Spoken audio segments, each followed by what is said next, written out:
Here's to us. One happy family. Watching you people melt down is the most satisfying activity. We aim to please.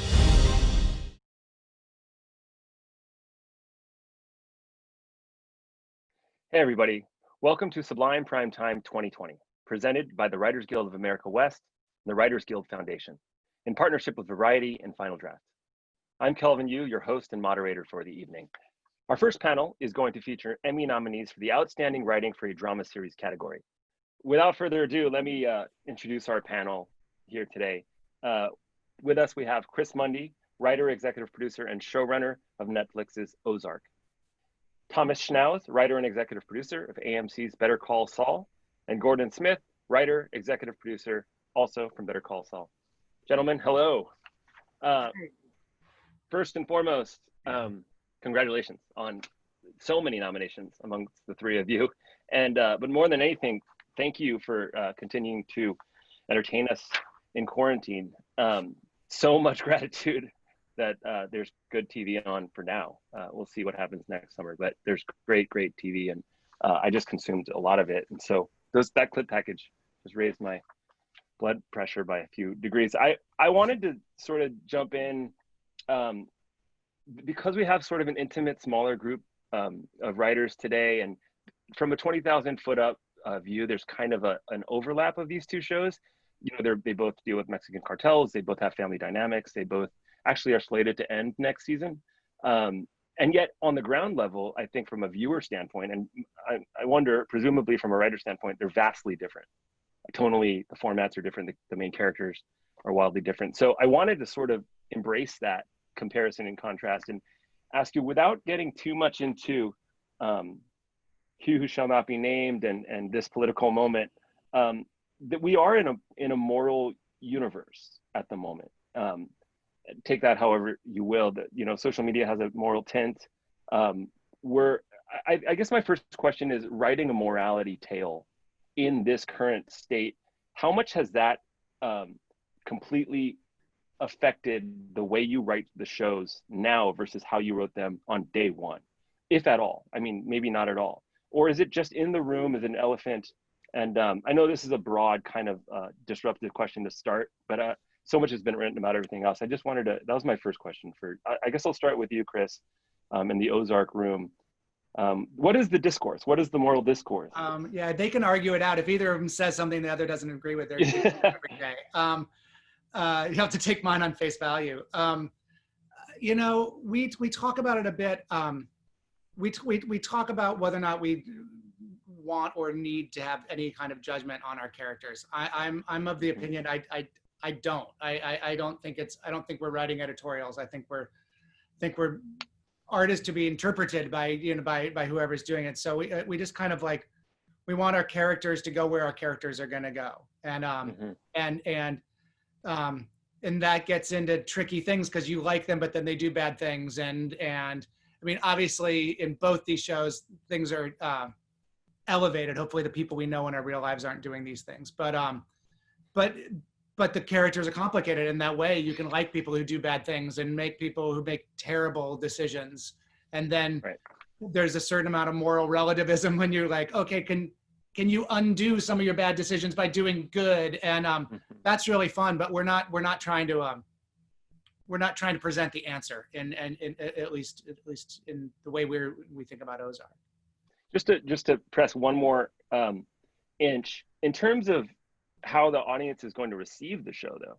Writing money laundering in an era of money laundering, or writing liars in an era of liars, does that ever infect, or are you just sort of zoomed in into the character? We're zoomed in. Yeah. We're zoomed in, and I think we just I'd be very wary of trying to make the bigger bigger statement, to be honest.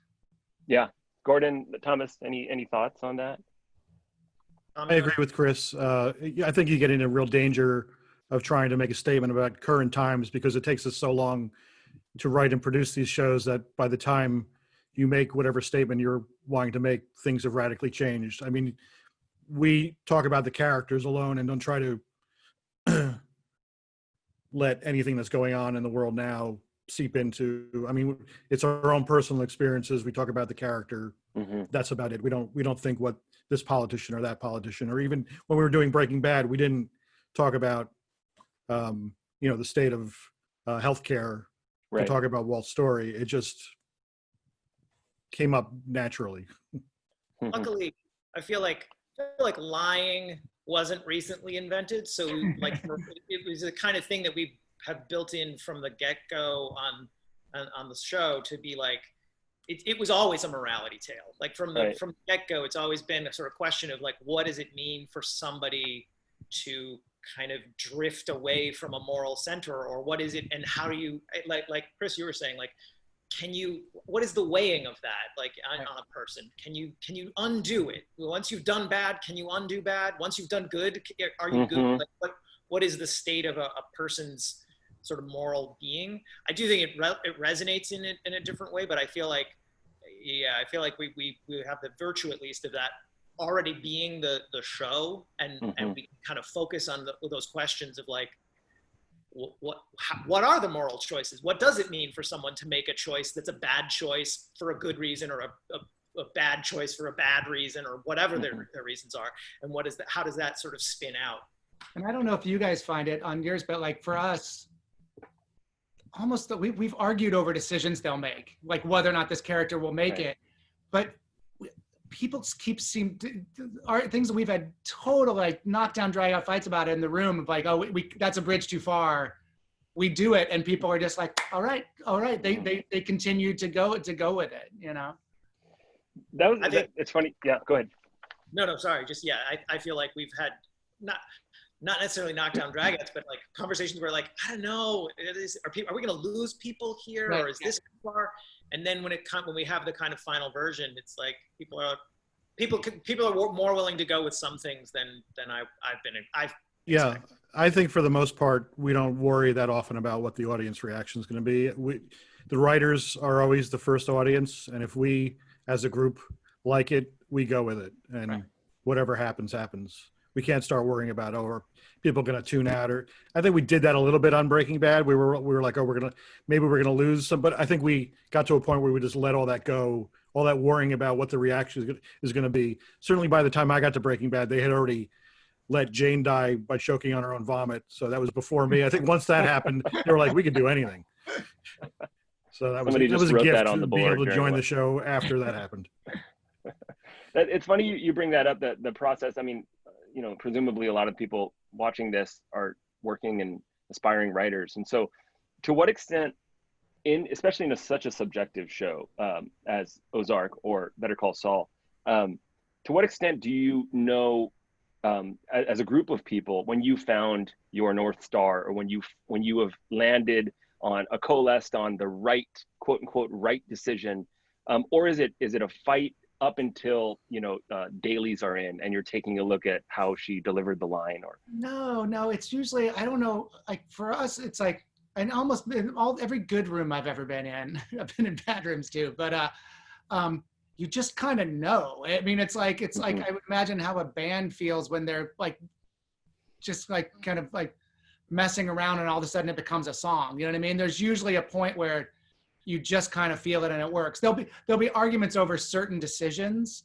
and like we've had things on the show that I thought we should do, and one or two people felt strongly enough that just kind of hit them wrong that we don't do it, because you've just got to trust that if the people you trust and respect trust that, then like, okay, like you honor it. But usually you just kind of know. It's like, if you're still talking about it, you probably don't quite have it.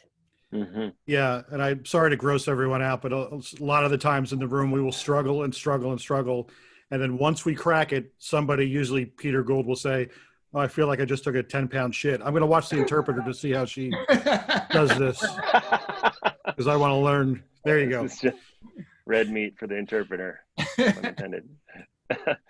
Yeah, so there is to follow your metaphor, there's somewhat of an organic sensation about it that is not necessarily cerebral. It's more in the gut that the group understands we found it. Would you find that to be true, Gordon? Yeah, I agree. And sometimes there are times where we're agonizing over it, and like you say, where we agonize over it and go, do we have it, or is there something off? And what we'll sometimes end up doing is just pitch by exclusion and be like, okay, we like this one thing, but there's some small detail in it, and we'll be like, okay, let's try something else. Let's try something else. Let's try, just keep trying different avenues. And those, if they don't feel right, then it's like, but the thing that we liked, that there was some small thing that was hanging us up, is probably the right way to go. And then we usually figure out what the small fix is to kind of be like, oh, that everything just locked into place. 10-pound shit achieved, and we kind of go forward with it. But failing as a group is a terrible feeling until you get it. Like, you know, it's just like, it's one thing to be alone and you're kind of like thing, but like just collectively doing it, it's a little brutal. Yeah. I took a photo. One of the great things about doing this on Zoom this season is that you can sneak in photos from below the camera angle. And so I just took one shot where everyone on screen was going, totally, we were just stumped, and we were banging our heads for like hours, and it was brutal. Yeah, that's when you know you have friends, when you're all failing together. I guess I'll dig in. I've been trying to stay fairly vague, but I guess tune out if you don't want any spoilers. But this season on both shows, in totally different ways, your main characters sort of went through a little bit of a 40 days in the desert. I think it was 508. Jimmy finds himself going to the border to get the bag, and 305, I believe Marty finds himself in essentially a dungeon in Mexico. And both of those episodes, as we dig into these big decisions and decision-making processes that you're talking about, were real needle movers for these guys. Both of these guys, I think for Marty, that self-reflection or self-revelation of him wanting to win, maybe it wasn't a revelation to him, it was revelation to the audience, I think, in terms of, and Jimmy comes back essentially with PTSD. For those decisions, as if we want to just drill down a little bit on this, for those decisions, were those the kinds of 10-pound shits that you guys aspire to, or were those kind of mold and crafted from long earlier because of your penultimate seasons and whatnot? Let's start with Chris, I guess. That was a real turning point for us in terms of cracking the whole season. When we realized that was something that was going to happen later in the year, like much later, like, episode 8-ish, 7 or 8-ish. And we were just having a hard time with just the emotional movement of the season. As we were doing it, it just felt like there was a lot of stuff happening and it didn't mean as much as we wanted it to mean. And once, I can't remember who said it. It wasn't me, but someone was just like, what if Marty gets dragged down to Mexico like then?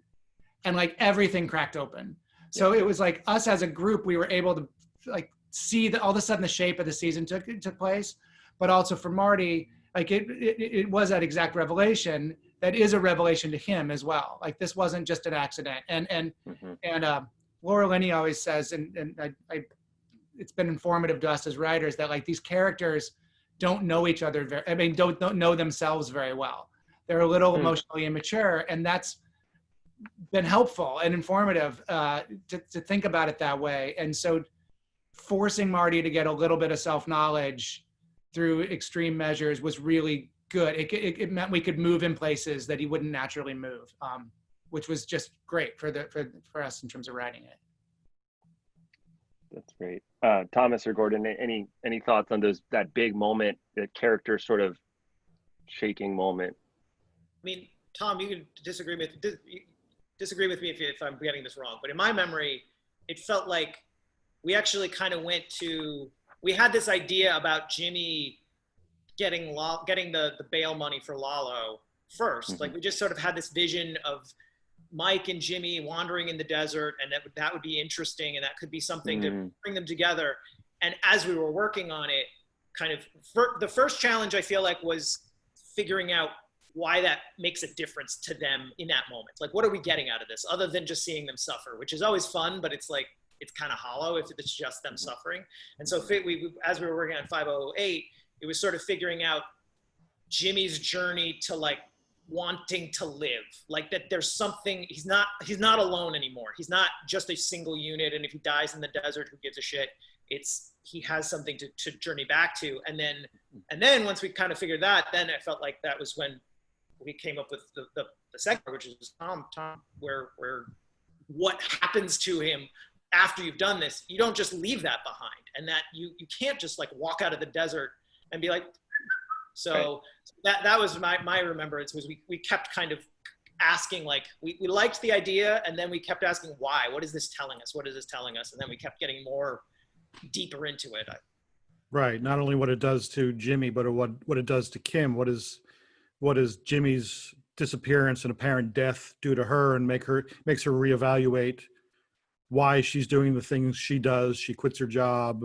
She wants to do better things with her life, and she decides that she wants to be with Jimmy no matter what his failings are. I mean, he's all these scams and things that he's doing. She by the end of the season, she wants to double down and really be Mrs. Saul Goodman in a way.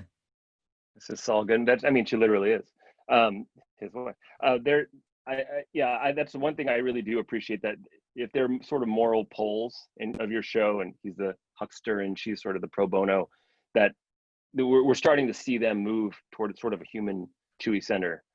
That's something that while we're on this topic of these two characters, or all of the characters, Marty and Wendy and Jimmy and Kim, you guys are also all three in a similar situation where you're in the now rare position of writing seasons 4s, 5s, and for some of you 6s. That's more increasingly rare in today's landscape. Not only is it rare, it's also how many people are watching shows. You happen to be on shows and creating shows that people are watching in their 4th and 5th season. A lot of shows are sort of like relegated to some like off the Vegas Strip dive bar where they're still doing their act for a few people. And I was curious, just to speak to that, Chris, what are the pros and the cons of that, or what are the costs and the benefits? On one side, you might know the characters so well that they're almost writing their own storylines at times, and other times you might be pressed up against audience expectations, or finding yourself trying to meet attention spans. I think there's a little bit of a trap in that, in terms of like on a show like ours where we tell a fair amount of story, that you just start feeding story into the machine, and it's just a lot of incident and it doesn't have any meaning. Right. And if that's the case, you shouldn't still be making your show. Do you know what I mean? I think we're lucky. I always just wanted the opportunity to know, and I'm sure these guys feel exactly the same way, of like, just to know when we're ending. You know what I mean? So you could write to a real ending. That feeling of going into a season and like, well, we've got to write an end that could be an end if we don't get more time, and that it's just like, it would be kind of heartbreaking. So, so for me, the amount of time we're doing is just about right. I'd always sort of said I wanted to do that. 5 seasons felt really good. We're doing 4, but the 4th is split into 2 halves, and it's longer, right, and it'll air sort of separately. So although it's 2 halves, experientially you'll feel it a little more like that, and then that feels about right. I don't feel like we're vamping. We're in the room, or at least on Zoom in the room right now, and we're down to breaking the final 3, and trying to figure out like if we can, how all the pieces, like we know where we want to get, and I don't feel like we're stretching anything too much, but I also don't feel like, oh God, if we just had 3 more episodes. I think if we had 3 more, I'd probably be terrified. Yeah, you could see in another universe, because you landed in the casino this season, you could see it turning into like a workplace drama, right, or something in a past TV universe. Just to spend another second with you, was it always the plan to dig in on Helen and to understand her? I found that a really unexpected turn, that we meet her in such a sort of like stringent way, and she ends up becoming a mother and an ex-wife. And was that always the plan, or it wasn't the plan when we invented her in season 2? It was the plan as we got Jenna McTeer. I mean, that helps. Sometimes it's like you see these, you get a really great actor, that starts walking and talking and makes you look better than the stuff you wrote. And so you're like, oh, you know, we're gonna write there. But early on, when we knew we wanted to bring her back for season 3, like, we really wanted to make sure we dimensionalized her, and we wanted, like, we really loved the fact that when she sort of began to have a bit of a break with Wendy, because they've sort of bond early, it's actually over a parenting issue, not over a drug cartel issue. Right. So early, you know, it was always the plan at the beginning of the season 3 break, but I never would have guessed it before we saw her in season 2 and just realized that the range of things we could do because Janet's so good. Mm-hmm.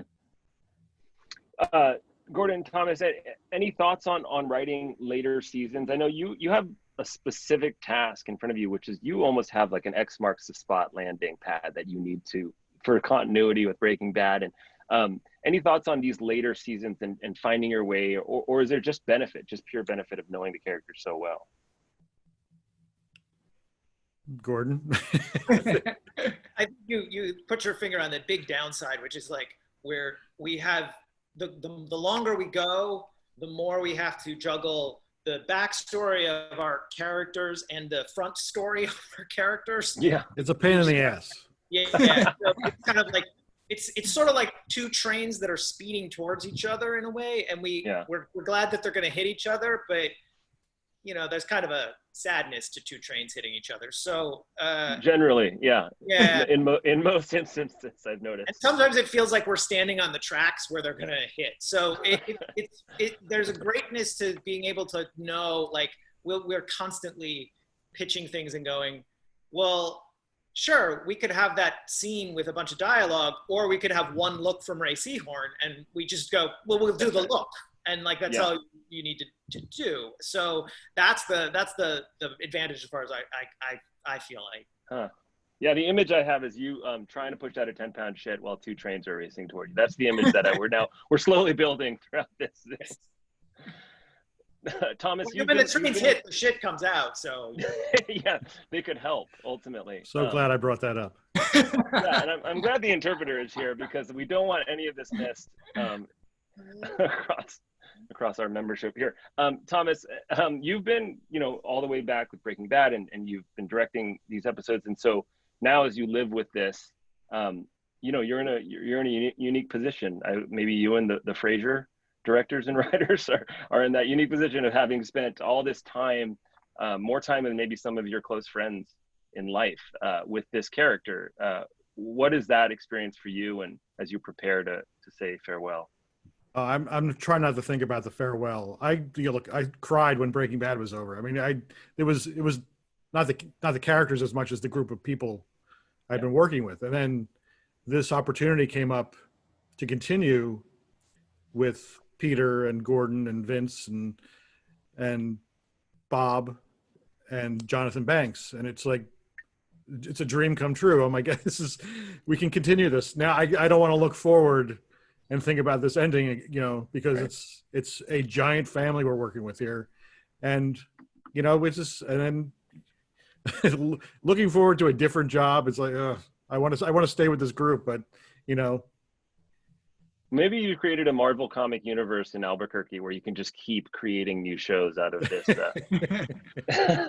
But while we're on, and we won't talk about the farewells as much, but just to keep driving that direction, you guys all also have that real luxury, especially with COVID, of really landing this thing, sticking your landing. And I would say the batting average of beloved shows is real low. I mean, you look at shows like Lost, Game of Thrones, The Sopranos, these are embattled endings. And I have a lot of sympathy for those writers because, then Breaking Bad is one of the... Why would you do this to us? I know, I just want to start drinking now. Awful person. I'm terrible. I'm leaving. He's not kidding. So in terms of just the psychology, we can just talk about your mental health. We don't have to getting in the weeds about what you're actually planning or anything like that. I'm just curious, you guys, it's a short list of people in your positions and you're in such beloved territory. What is the anxiety level, or are you sort of just, and Chris, earlier you had said something or actually it might have been Thomas, about not thinking too much about the audiences. I mean, is this the same when it comes to your final episode of 2 series, or are you thinking a little bit about the audience? You think a little bit about it, but I'm really trying to focus on getting out of this and having the group of writers be like, okay, yeah, we feel good about that. And if the audience hates it, then, you know, that's what it is. You know, we did our best. But if we think we did a great job, then I'll be okay with it. I don't care what the, you know, negative reaction would be, as long as we're happy. And hopefully we have enough points of view. Like when we pitch something, there's always people going, you know, somebody in our group will go, I'm not sure about this thing. And if somebody can't explain it or repitch it in a way that addresses that, then we have a problem. But like, I think the point that the writer's room is like, is the first audience. Hopefully we're a pretty good audience for the show, because like we like the show. And so we've been sort of, I do think we are in the shoes of the audience, but I think your point, Tom, we're not necessarily in the shoes of the naysayers. We're in the shoes of the people that we think we hope will like it, and that and if they like what we've been doing, then hopefully they still will. Right. Chris, any thoughts on this? Yeah, I mean, you couldn't possibly focus test it idea. Do you know what I mean? I just think you have to, you know, if you do, the longer you do a show, the better you get to know it. You know what you do well, you know what the characters are, you understand the characters, hopefully they've grown, hopefully, so you just have to trust that your ideas, I mean, this is one ending, but it's going to be the ending, and you know, that it's the right one, or it made sense in it for this group of people in this moment, because otherwise you just go crazy. It's impossible to satisfy everyone, but also you just live in that anxiety, and and you know, and there's a real joy in doing a job you like and recognizing it in the moment and not in retrospect. And I think like all 3 of us are lucky enough right now, like we're in a job we really like with people we like, and people seem to like the shows. Like, live in that moment, enjoy it, because you'll be mad at yourself if you like were anxious or drove yourself crazy when it's all over. I think the embattled nature of these finales is such a testament to people's love. I mean, people are so invested. You know, if they're okay with your finale, it's probably a bad sign that they're okay saying goodbye to these characters that they've. But that's, you know, I'll jump off the ending stuff. Just boots on the ground in terms of where we're at now, and it seems like all conversations are about 5 minutes away from COVID-19. Because look at it, you're about to hopefully win lots of Emmys in your socks. That's the world we live in. What has been, I mean, I guess speak to the writers watching this. You know, what has been, you're at the top of the game, 3 of you, and you're making shows that matter. You're making shows that win awards. What has been the effect on you, and what can you say about the lack of stimuli versus the lack of distraction, or what are the virtues and the pitfalls of this moment as a writer? Chris, any thoughts on that? I get the first crack at that. You know, when you're used to working in a room, like I hate it.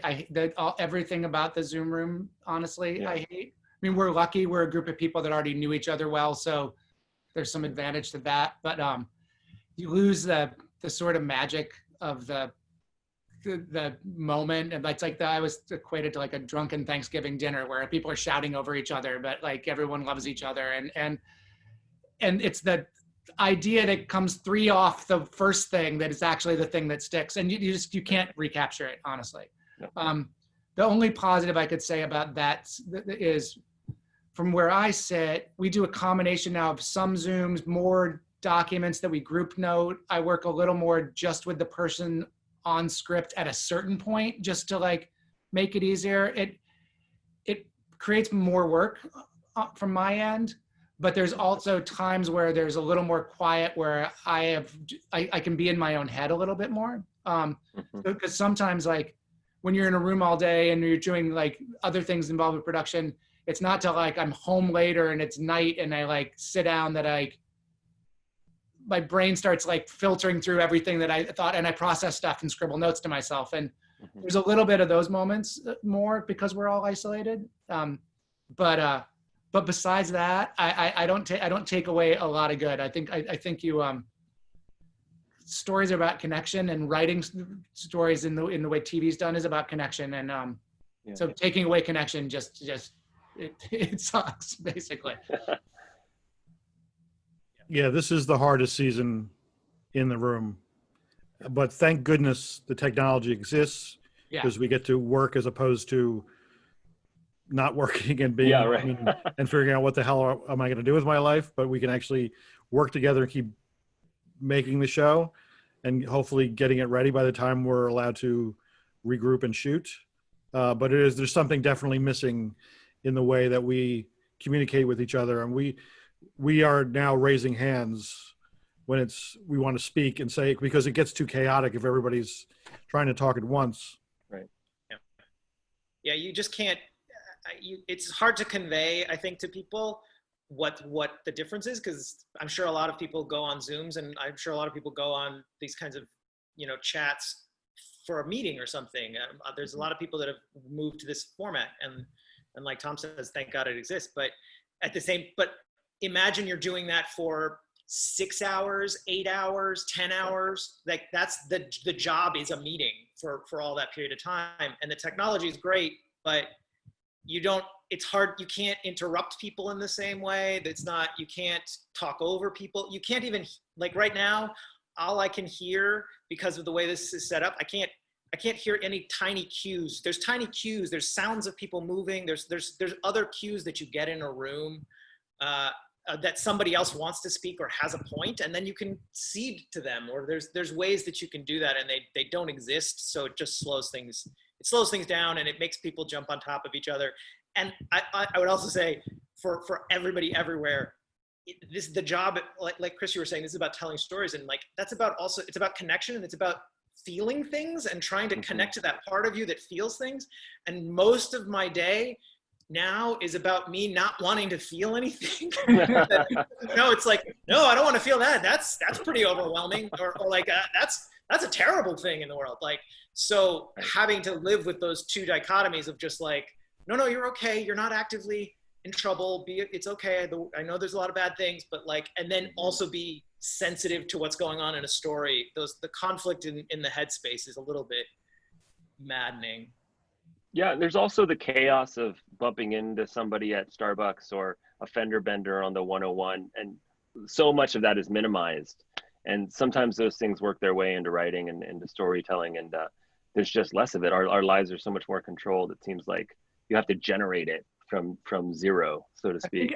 I think it's helpful to be in the position that three of us are in, these two shows are in, and just that like we're midstream, so we're in a story that's in motion, so at least we can imagine that story in motion. I think it'd be really hard starting up on a show first as a group of people kind of getting a feel for each other like this, but also just for all the reasons you're saying, of just that feeling of like starting up some new creative endeavor and story. I think it'd be extra tough.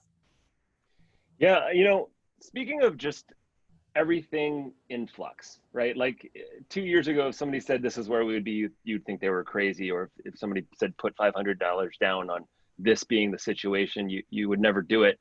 As we move into the next phase, and as we, you've all found yourselves in this sort of peak TV moment. Gordon and Thomas, I have to admit, I didn't jump into Better Call Saul until last year's Sublime Primetime, when I was asked to moderate, so I had to digest all of it very quickly. The hell? And I also inhaled Ozark fairly quickly. And the thing that struck me in both experiences is how much TV is missed. And so there's a lot of virtue in peak TV. There's a lot of virtue in sort of to be honest, the decline of big screen cinema, and how good storytelling has moved into limited series and drama series like yours. Do you ever lament where we're going with TV and sort of the disintegration of like a trillion shows, or are you happy? Because everybody on this panel, actually, Gordon, you have a unique situation I would love to ask about after, but like you started in other shows like X-Files or like Criminal Minds. They're very different genre, very different formats, very different situations, very different industry. And now you're in this situation.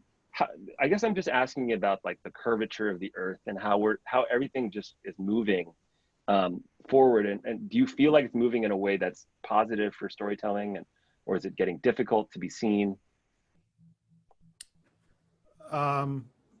Yeah, I mean, all I know is this show. I haven't, I haven't, right now, I've worked in this universe for, going on 9 years, 10 years, whatever it is. And it's, so I'm not hyper aware of what is happening outside of, but I will say that the more places there are to view content, the better it is for all of us writers and for wannabe writers, because there's just more opportunity than there was when I started on a show like The X-Files and Lone Gunman back in the year 2000, 20 years ago.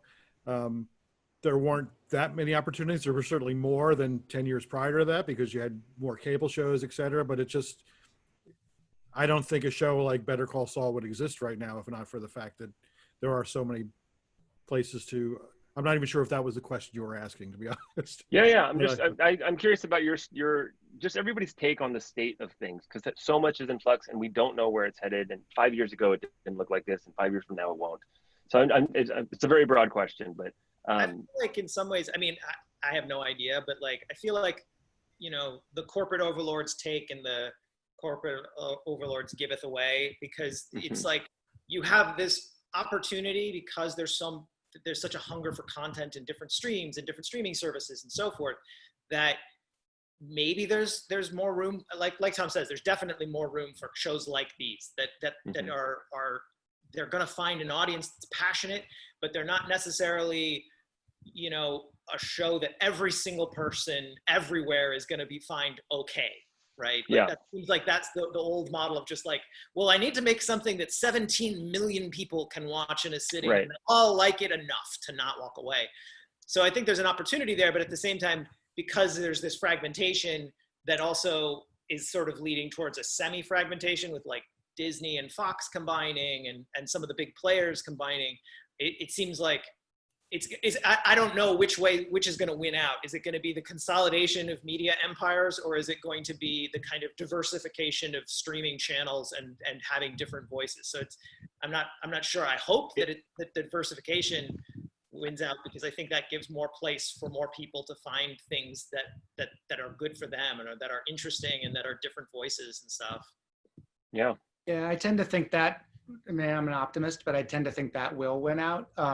I would be worried if it became a universe where everything sort of had to be a blockbuster, kind of like what happened in the movies at a certain point, where like everything has to be bigger and splashier, because then there's so many of my favorite shows would just never exist at all. Right. But I feel like when there's more places, you can do something smaller. I remember when I was just starting to do this for a living, because I was a magazine writer before this, and I was talking to some executive who was like, and it's saying like, I don't understand why you wouldn't want to be like the number 25 ranked show on NBC, because then you'll never get canceled, but you also, no one's paying attention. So you just do whatever you want and you make your own, and you get to do what you want. And that's not what you're supposed to say at a meeting early in your career to an executive, but with more places, you kind of have that. You can just be, your people will find you. And so to me, whatever the form is, streaming, cable, it doesn't even matter, as long as the things are being made and people can find it. So as long as that whole, like, oh, everything's got to be bigger and better and everything's got to be, a new summer blockbuster thing doesn't happen, I think it's great. As Tom said, it's just like more outlets means more places to write and hopefully more chances to do good work, Do you ever miss your past life as a journalist, or do you ever look back on that, or to what extent are you drawing on it in your current life as a television writer? I miss prose sometimes. And I was so thankful to have been the places I was, like, to get to do the job and to be certain places at certain times in it.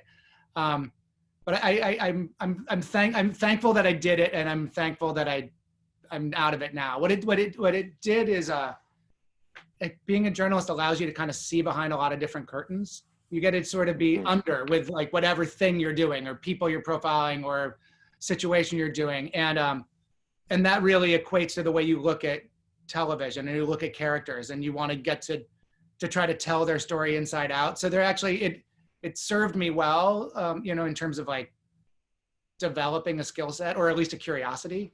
But I'm really glad I did it, and I'm really glad I do this now.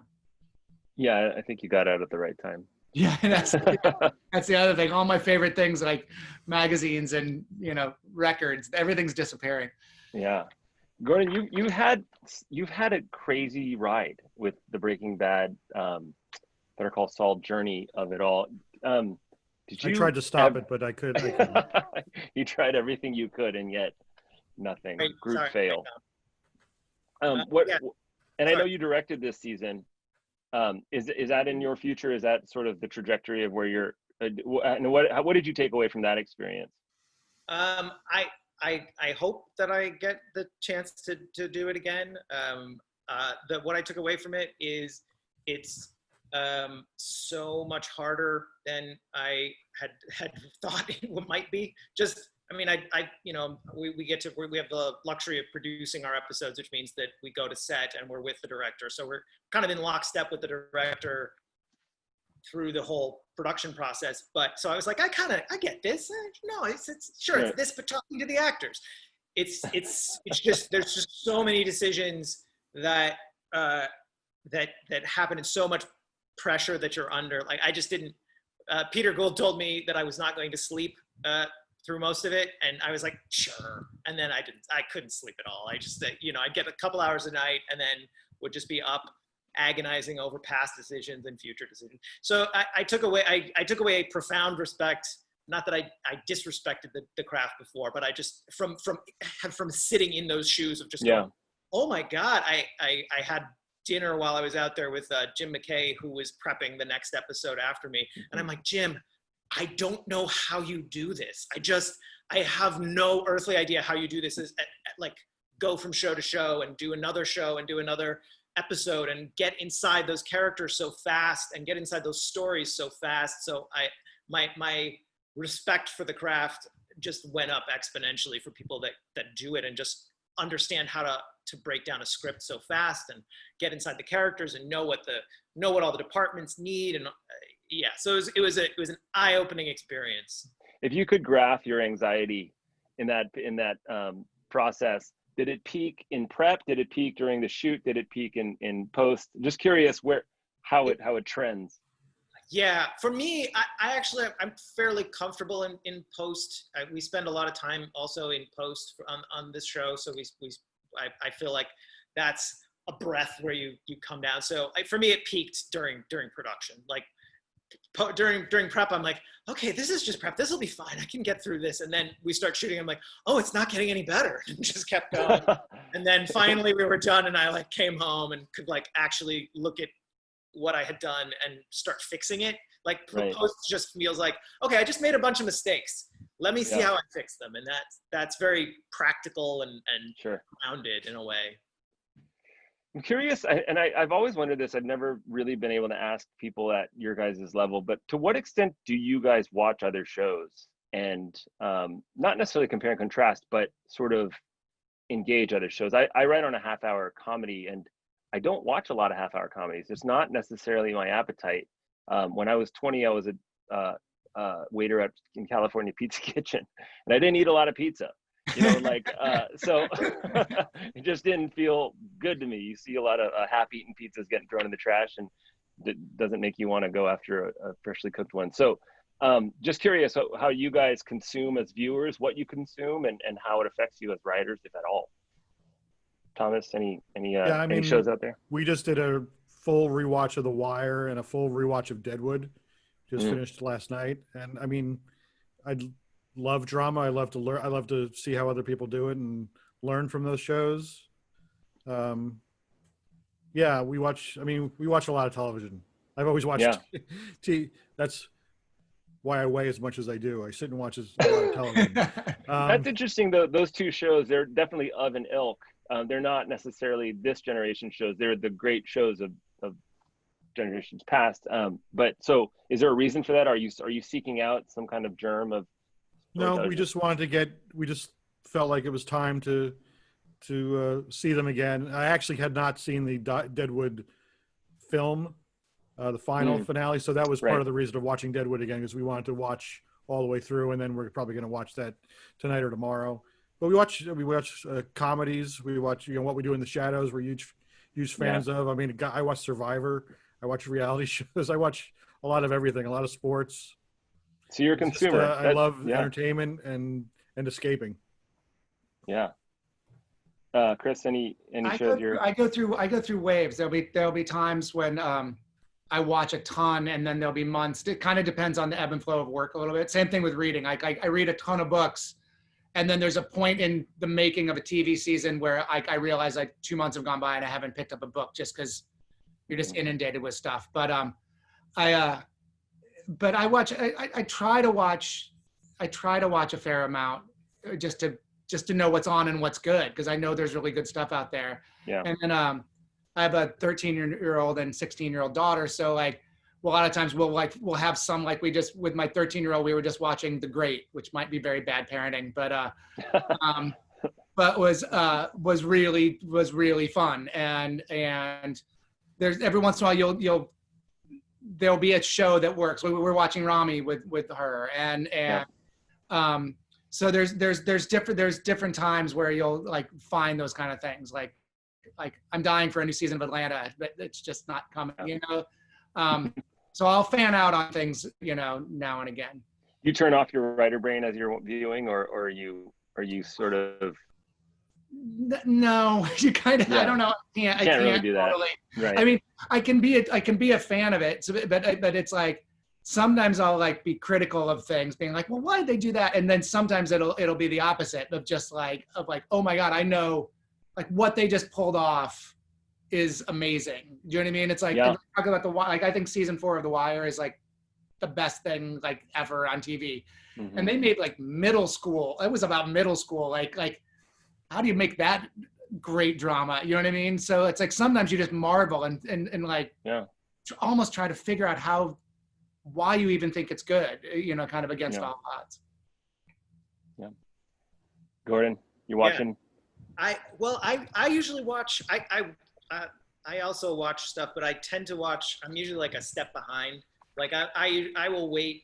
I'm always very grateful to the people in the room who are they'll watch something when it premieres on that first night, because then on Monday I can come in and it'll be all right, how was the first episode? And they're it was good. And then I'll be great, let's see how they feel about the second. And then usually I'm waiting for reviews a little bit so that I can parcel out my time a little bit, so that it's if somebody's loving something all the way through that I trust, and then I'm okay, I know what their taste is, then I can put my time into that stuff. Because there really is so much stuff that I'm I'm not gonna like everything, and I know that, and I know sort of my own taste a little bit. So I just try and kind of use the filters around me of people that I can trust, and be okay, so enough people are telling me this is worth checking out, I should check it out. Enough people are telling me this is worth checking out, I should check it out. But you're not all watching Succession and The Crown and just dunking on them all day. There's none of that.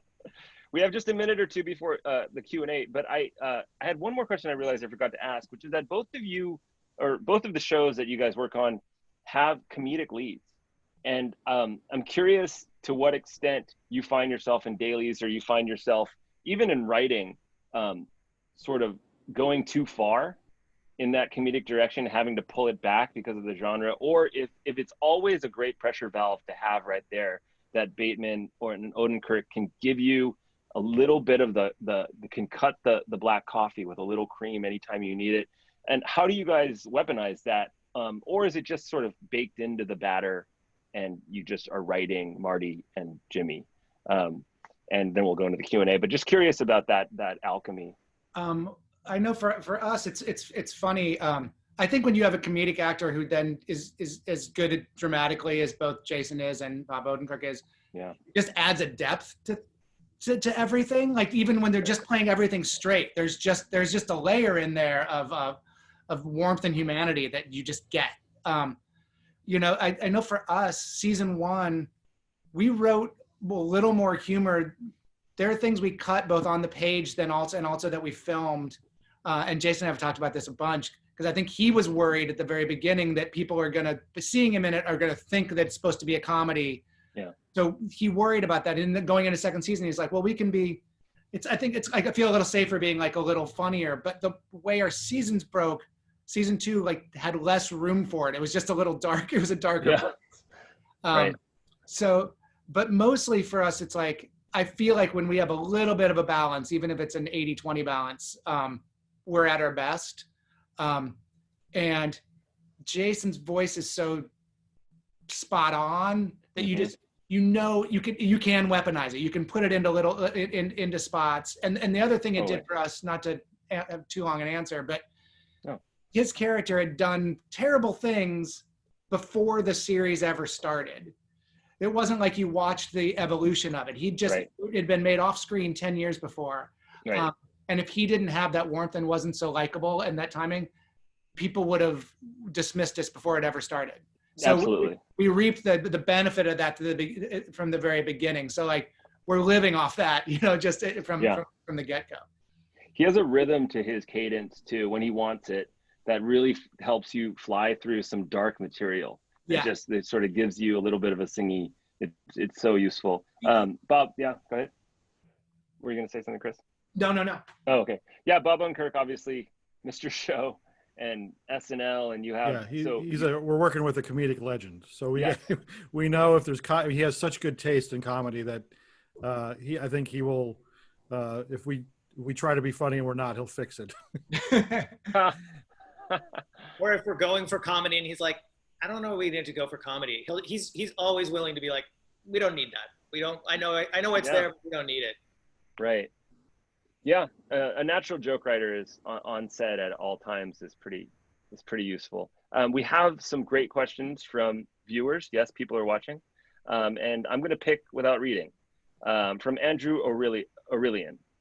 How much does the season outline change during the writing of individual episodes? Do you stick closely to the outline or make changes as you go along? Let's start with Ozark. I would say usually like the broad season outline, on most shows I've been on, changes quite a bit. A lot of times a lot of story pulls up. Like you realize what you think is going to happen in episode 8 is happening in episode 4 or 5 suddenly. Right. On Ozark, strangely, the first season, it was almost exactly what we laid out. And in fact, even when we changed it a little bit, when we got into the individual breaks of the episode, things weren't working and we reverted to what we realized was the original break. And that happened in both the first 2 seasons, a little bit less in season 3. But I think you have to have a plan, and it has to be a good plan, so that then if there's someplace better to go, that it's really the right choice, just because, it's like, it's worthy of it because you've seen this other thing and it's better than that. So so it's a long-winded answer of saying it's always a little bit different, but it usually can change a fair amount. I know series Bibles that get sent out with shows. Those things almost never hold, basically. Right. Better call. Yeah, we don't do series outlines. We are really an episode by episode show, and we'll put up sort of tent poles or wish lists on a board. Hopefully we get to them, but often we do not get to a lot of things, and we just have to let our darlings go. It's the characters will lead us through this. Once we card an episode, it's pretty locked in. Sometimes we'll go back and adjust because something's not working in the next episode or 2 episodes later, and we'll go back and tinker. But we don't do too much planning ahead and saying this is where we have to get to.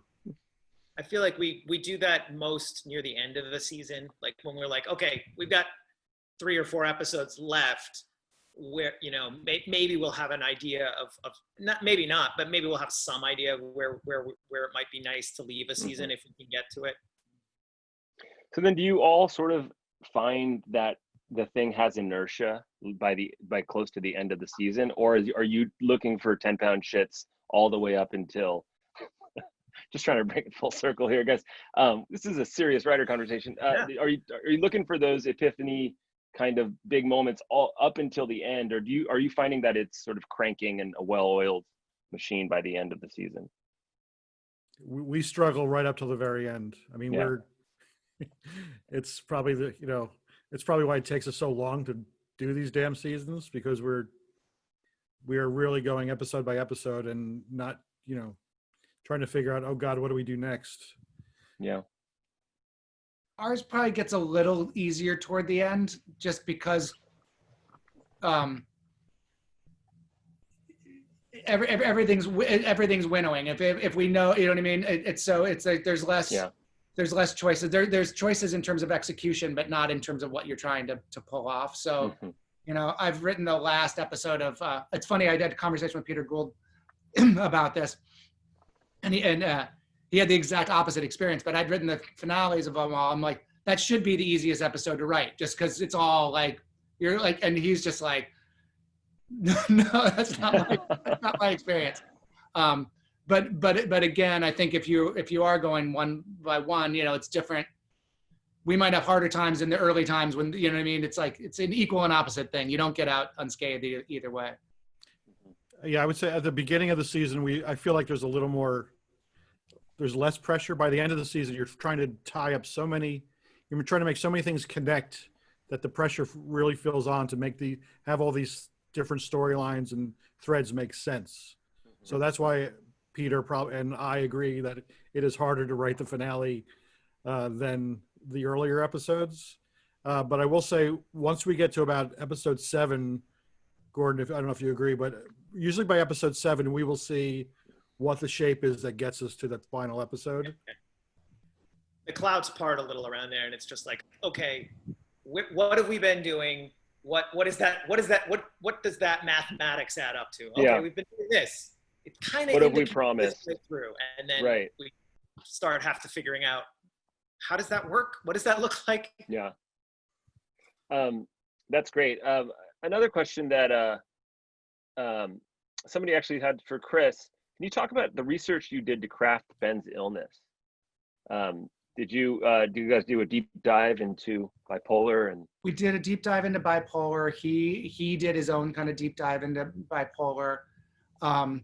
We also had some people on in the room who had people that they're close to, or we had enough people who had experience with people in their lives that have kind of like butted up against some of these things firsthand, that really kind of served as our guiding lights in a way, in terms of like making sure we were responsible in the way we like laid it out. So it was a real combination. It was really important for us.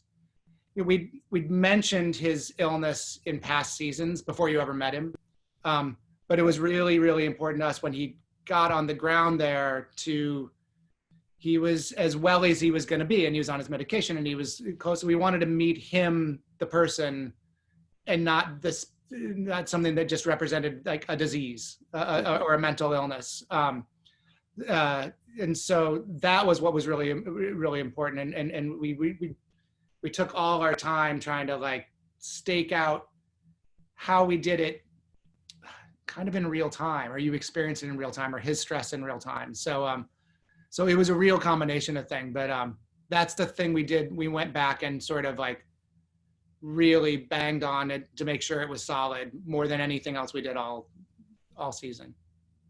Yeah, there was some nice synergy as well with what you could imagine was Ruthie's sort of familial karma and her attraction to somebody that maybe was chaotic in a way that she grew up with, and like it all felt of a piece and completely human the way the actor played it as well. Yeah, and part of that is that Tom Pelfrey, who played him, just took such care and really had. I mean, all actors want to get it right, but he really, really, really wanted to get it right, and did it beautifully. He charted that whole thing kind of perfectly.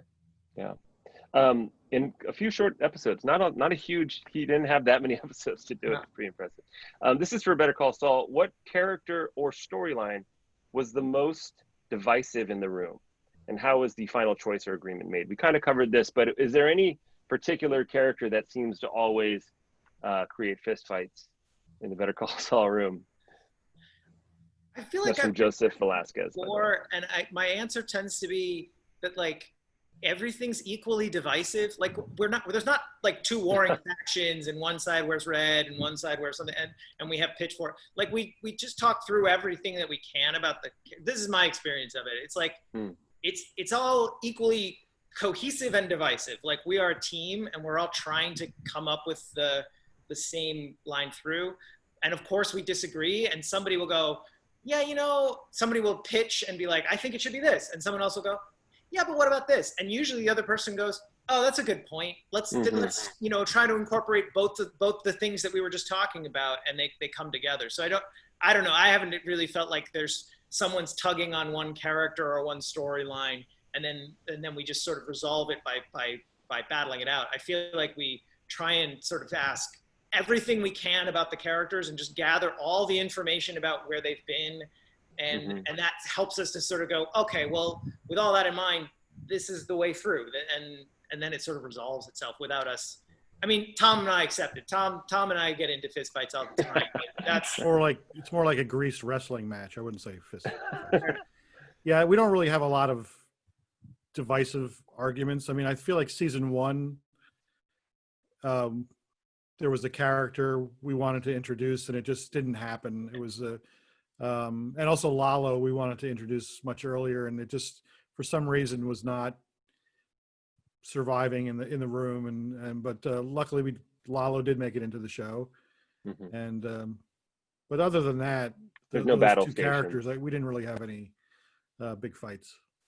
Chris, is there any particular storyline that you recall was a moment of truth for the staff that you guys found your way through? There was in season 2, there was in the last episode, Marty makes a decision to give a baby to Darlene Snell. And that was one that that people argued over a lot. They were like, that's just like, I've lived with them doing a lot of things, but I never want to look at them again if they do that. I really thought one of our writers was going to leave the WGA if we did it. But that just, I mean, but those are great arguments, honestly. Like those are the things that's like, because it all comes from like people caring about your characters, caring about the show. So it's like, so that was a big one. And actually, it's funny you say about introducing the character, like the character of Ben. We talked about, he was in season 2 for probably the first 6 weeks of the writer's room in season 2. And we talked about him, and he just didn't fit. We realized that we were going to underserve a lot of things if this person was in there, and we knew we'd visit him at some point, but pulling the plug on that was a tough decision, because we'd talked through a lot of stuff, and I feel good that we made it the way we did, because I think it just would have been too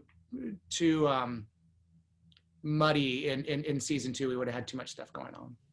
Right. Now, the only thing I remember getting upset about was how long we kept Mike in the booth. I wanted him to stop working in that damn parking booth. Probably 3 seasons earlier than he actually did. I'm sure he did too.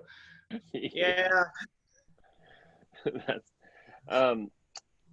this is just, I guess, a lifestyle question. I think it's relevant and it speaks to an earlier question, but how are you doing with, this is from Lana, how are you doing with work-life balance? Normally this would be a completely boring question to ask somebody, but it's kind of interesting. I think a lot of people are struggling. Some people are homeschooling their kids. Some people are not working at all. Some people are working way too much. Do you find that you're able to compartmentalize your lives in an efficient way, or? I have 2 young kids, and it's a plus for me to be so close to them. If there's a problem, I'm right here. I'm off of work and home much earlier because I'm right here. Yeah. So that's a benefit to all this. But again, you lose a lot of the magic in the writer's room, that the communication between us. I've been finding, I don't know how other people experience this, but like life just takes so much longer. Like a lot of things to do, like just going to the grocery store and just doing things in the world just takes more energy and more time. And so I feel like I don't accomplish as much as I set out to on across the board on any part of my life, but it all takes the same amount of time. It's just, I don't know what it is, but there's a vortex of time that's just, I don't know if it's purely psychological or if it really is the world that has changed and requires more to get things done. But I feel like, God, just it takes it out of me more. Mm-hmm. It's weird for me. I go into the Ozark writer's office every day, but I'm the only one who's been here for 5.5 months. Right. Because it's like 5 minutes from home, and it's a place like there's a period, and it'll start again where my wife is practicing law from an office. My kids are going to school in the house. So it's like, so having a physical place to go is nice in one way, but it's also weird because it's like you're squatting in a building that like, it just is there. And so you have the same routine, but it's not the same routine. It's weird. As Tom said earlier, it's like, I'm really thankful to have a job. I'm thankful to have a job that like, I can still do in this moment. So like, knock on wood. But everything is a little strange. It just kind of makes you do that. Like, what am I doing? What are we all doing? Like you just question it a little bit more kind of all the time. And I'm back earlier every day at night now most of the time, and I'm there for dinner, but there's a sameness to everything that is strange, that in some way keeps you going, and in another way is a little deadening. Yeah. I find that when I'm like reading the Hollywood Reporter or Deadline, it feels like there's another universe that they're talking about than the one I'm in. They're like, this project was greenlit and this project's going forward. And I'm like, what universe are these people living in that they're all making deals? But I mean, I guess you got to plan for things in the future, but it seems like a complete bizarro world to me when I read about them. We literally have 1 more minute. So I just wanted to ask, for the benefit of fans and for the benefit of other writers, are you guys slated to start production in each of your respective shows, and when, and obviously hopefully safely, or is it all on hold for now? We're at the moment on track to start in early November. Oh wow. And right now it's all about like just making sure that everything is safe and all the protocols are in place and doing all that legwork. So all our work right now in terms of that is creating a safe way to do it. We haven't even really talked about the actual scripts we've made. It's literally just that. But wow. You know, if assuming that all goes right, we'll be early November in Atlanta. That's great. How about Better Call? I'm not even sure what we can or can't say. We moved off of our October start date, and there's discussions about when we will actually go. Okay, I don't mean to pry, but I just think fans. I know that waiting to hear that all my favorite shows are back in production. That clip package alone. Production, like, you know. What is? I said I want Better Call Saul in production. Like yeah. Well, I cannot thank you all enough, gentlemen. It is a real honor and pleasure to speak with each of you, and good luck in September, and good luck with your respective shows, and congratulations again. Awesome. Thank you. Thanks. Thank you, guys.